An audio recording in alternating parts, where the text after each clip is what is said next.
కీర్తన గ్రంథము 31:19. నీ యందు భయభక్తి గల వారి నిమిత్తము నీవు దాచి ఉంచిన మేలు ఎంతో గొప్పది.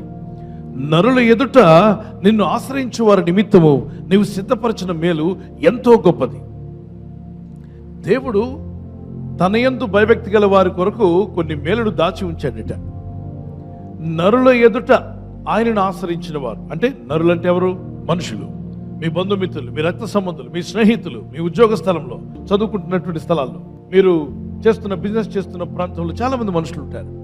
వాళ్ళందరి మధ్యలో మీరెవరండి అంటే I'm a follower of Jesus, నేను యేసు ప్రభుని వెంబడిస్తాను, I believe Bible, I believe Jesus Christ, యేసు ప్రభు అని నేను నమ్ముతున్నాను అని నరుల ఎదుట నువ్వు ఎప్పుడైతే ప్రభు గురించి ఒప్పుకుంటావో, దేవుని బిడ్డగా నువ్వు ప్రకటించుకుంటావో, దేవుని సాక్షిగా జీవించడానికి ఇష్టపడతావో, నీ కొరకు దేవుడు గొప్ప మేలును దాచి ఉంచాడట.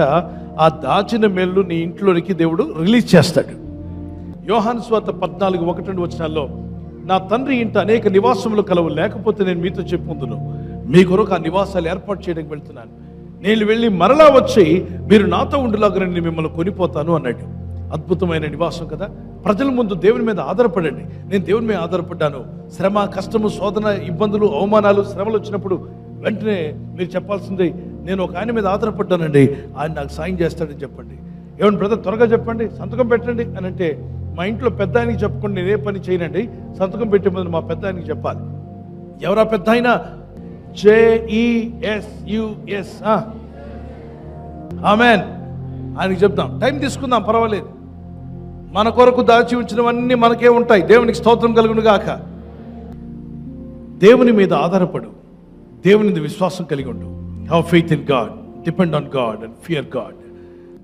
ఈరోజు నీ కొరకు ఒక పెద్ద బ్యాగే దాచబడి ఉంది, ఆశీర్వాదాలతో ఇస్తాడు, అవసరమైనప్పటికీ ఇస్తూనే ఉంటాడు. కనుక భయపడవద్దు. నా దేవుడు నా ఆకలి తీరుస్తాడు. చేతులు పైకెత్తి, నా దేవుడు నా ఆకలి తీరుస్తాడు. ప్రార్థన చేసుకుందాం. గుండె మీద చేపెట్టండి, ఒక చేతిని ప్రభు పెట్టుదాం, ప్రార్థన చేసుకుందాం. పరిశుద్ధమైన మా తండ్రి, నరుల ఎదుట నిన్ను ఆశ్రయించిన వారికి, నీ యందు భయభక్తి కలిగిన వారికి నువ్వు దాచి ఉంచిన మేలు ఎంతో గొప్పవని సెలవిచ్చిన. అవును తండ్రి, మేము ఎక్కడికి వెళ్ళాలో, మరణించాక ఎక్కడికి వెళ్తామో కూడా నువ్వు ముందే మాట్లాడావు. నీ ప్రజల జీవితాల్లో కలవరం తీసేయండి. నీ యందు భయభక్తి కలిగి ఉన్నప్పుడు ఎన్నో మేళ్ళు దాచి ఉంచావని, నువ్వు దాచి ఉంచిన మేళ్ళు మాకు దయచేస్తావని సెలవిచ్చున్నావు. రహస్యమందు దాచబడిన ధర్మ నీకు ఇస్తాన్నావు. నీ ప్రజలను దీవించేవాడు నీవే.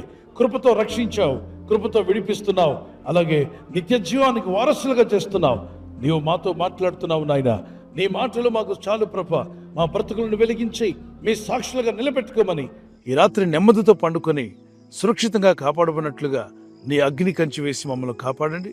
మీ చిత్తములో కొనసాగే కృప మా అందరికీ దయచేయమని యేసుక్రీస్తు ప్రశస్త నామములో వీరందరికీ చక్కని నిద్ర దయచేసి తెల్లవారు లేచి కృపను మాకిమ్మని క్రీస్తు నామములో అడిగి వేడుకుంటున్నామా పరలోకపు తండ్రి. ఆమేన్, ఆమేన్. ఈ వాగ్దానం విని ఊరుకోవద్దు. వాగ్దానం విన్నాక ఆమెన్ చెప్పి ఇతరులందరికీ షేర్ చేయండి, లైక్ చేయండి. అలాగే సబ్స్క్రైబ్ చేయని వారందరూ సబ్స్క్రైబ్ చేయండి. ఈ దేవుని మాటలు అనేకులకు చేరవేయండి. Good night. God bless you.